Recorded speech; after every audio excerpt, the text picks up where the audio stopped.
देखा जाए तो कलयुग के निवासियों के पास आजकल तो समय ही नहीं है। पहले के समय में राजा जब अपनी राज पदवी से निवृत्त तो होता था तो तपस्या करता था, अनुष्ठान करता था, यज्ञ करता था। लेकिन आजकल हर चीज के लिए समय है।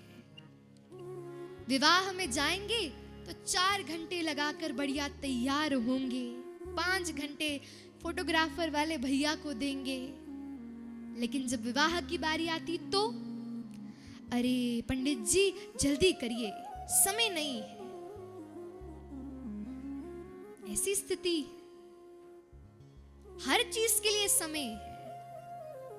लेकिन कोई अनुष्ठान हो जाए घर पर तो पंडित के लिफाफे से सबसे पहले कुछ धनराशि कम कर दी जाती है। अरे पंडित जी बस 15 मिनट जैसे तैसे मंत्र पढ़ दीजिए, अनुष्ठान करिए बस पूर्ण। पहले के समय में तो कहां कथा होती थी सुबह और शाम। सुबह भी 4 घंटा, शाम को भी 4 घंटा।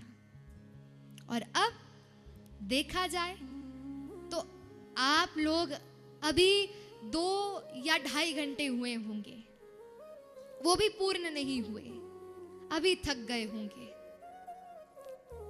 बस मन की स्थिति बन रही होगी, अरे कब व्यास जी कथा पूर्ण करें, कब उठे हम, कब जाए। और कथा भी आजकल कहां होती है, 3 घंटा में तो कितने भजन हो जाते हैं। मिलाकर एक प्रकार से 1 या 1.5 घंटे की कथा होती है।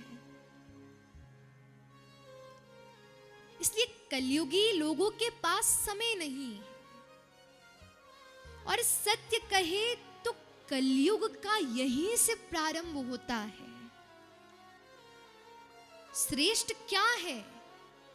जब कोई व्यक्ति किसी पंडित की बात माने, किसी ब्राह्मण की बात माने।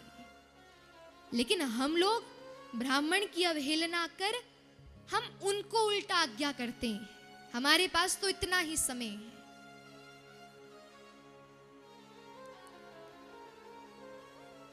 कथा में हर बार बोला जाता है कथा सुनो तो सो मत।